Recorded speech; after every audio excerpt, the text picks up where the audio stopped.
बेनेश्वर धाम पर हुआ राष्ट्रीय आदिवासी महासम्मेलन। हजारों की संख्या में उमड़े आदिवासी। अलग से भील प्रदेश बनाने सहित उठाई कई मांग। डूंगरपुर जिले में विभिन्न आदिवासी संगठनों की ओर से आज आदिवासियों का प्रयाग कहे जाने वाले बेनेश्वर धाम पर राष्ट्रीय आदिवासी महासम्मेलन का आयोजन हुआ। महासम्मेलन में राजस्थान, गुजरात, मध्य प्रदेश व महाराष्ट्र से हजारों की संख्या में आदिवासियों ने भाग लिया। महासम्मेलन में वक्ताओं ने राजस्थान, गुजरात, मध्य प्रदेश व महाराष्ट्र के टीएससी क्षेत्र को मिलाकर अलग से भील प्रदेश बनाने के साथ आदिवासी कोड सहित अन्य मांगे उठाई है। डूंगरपुर जिले में माही सोम जाखम के त्रिवेणी संगम स्थल बेनेश्वर धाम पर विभिन्न आदिवासी संगठनों की ओर से आयोजित राष्ट्रीय आदिवासी महासम्मेलन में हजारों आदिवासियों का ज्वार उमड़ पड़ा।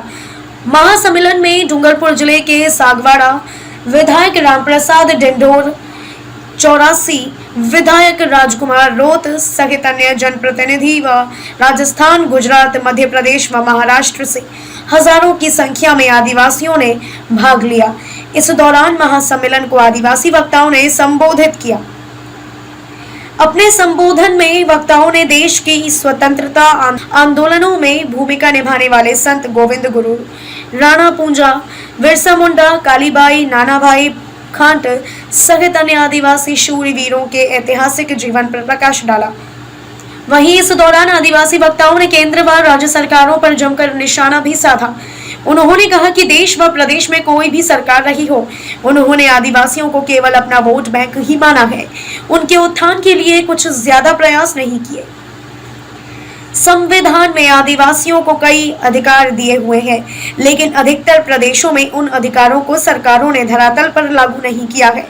वक्ताओं ने कहा कि ये महासम्मेलन सरकारों को जगाने का प्रयास है कि अब देश का आदिवासी जाग गया है और उसे अपने अधिकारों के प्रति लड़ना भी आ गया है। महासम्मेलन में वक्ताओं ने राजस्थान, गुजरात, मध्य प्रदेश व महाराष्ट्र के टीएससी क्षेत्र को मिलाकर अलग से भील प्रदेश बनाने की मांग उठाई। वहीं इसके साथ ही जनगणना में आदिवासी कोड करने, आदिवासियों के प्रयाग बेनेश्वर धाम की 80% जमीन आदिवासी समाज के नाम से रिजर्व करने की मांग की है। इधर महासम्मेलन में सांस्कृतिक कार्यक्रमों के माध्यम से आदिवासी संस्कृति की झलक भी देखने को मिली। एक राष्ट्रीय आदिवासी महासम्मेलन रखा गया है। इस कार्यक्रम में गुजरात, मध्य प्रदेश और हमारा ये जो राजस्थान का जो इलाका है, तीनों राज्यों के लोग आए हुए हैं। एक राष्ट्रीय कार्यक्रम रखा गया आदिवासियों का। ये बेणका स्थल है जो वर्तमान में बेनेश्वर के नाम से जाना जाता है। इस कार्यक्रम का मुख्य उद्देश्य ये है कि पूरे देश के आदिवासियों को एक संदेश जाए कि वर्तमान जो देश के अंदर जो परिस्थितियाँ चल रही है, उसको देखते हुए पूरे देश के आदिवासियों को एकजुट होने की जरूरत है। और आज ये जो कार्यक्रम रखा गया है, ये बेनेश्वर जो बेणका के नाम से जाना जाता है, आदिवासियों का महाकुंभ है। लेकिन बड़े दुख की बात है कि आदिवासी समाज के एक छोटा सा भी भवन किसी भी लोगों ने नहीं बनाया गया है।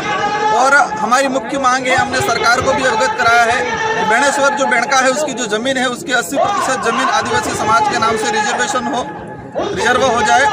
और इस कार्यक्रम के माध्यम से राज्य सरकार हो या भारत सरकार हो, उनको हम मैसेज पहुँचाना चाह रहे हैं कि हमारे देश आज़ाद हुआ 1947 में, संविधान लागू हुआ 1950 में। अब तक इन लोगों ने आदिवासी समाज को नज़रअंदाज किया गया है। एक भीलखंड के नाम से जाना जाता था, लेकिन इनको 3 राज्यों में बांट दिया गया है। तो भील प्रदेश की जो डिमांड है कि 3 राज्यों 4 राज्यों में, ये महाराष्ट्र का भी कुछ इलाका है, इन चारों राज्यों के जो भील कम्युनिटी के लोग रह रहे हैं, उनको मिला के एक भील प्रदेश बनाया जाए। तो इस कार्यक्रम के माध्यम से भील प्रदेश की मांग को लेके, रिजर्वेशन की मांग को लेके और आदिवासी समाज को जो अलग अलग धर्मों में बांटा जा रहा है, तो आने वाली जो जनगणना है, इसमें आदिवासी समाज के लिए अलग से एक धर्म कॉलम और धर्म कोड जारी हो, ताकि देश के अंदर आदिवासियों की अलग से जनगणना की जाए।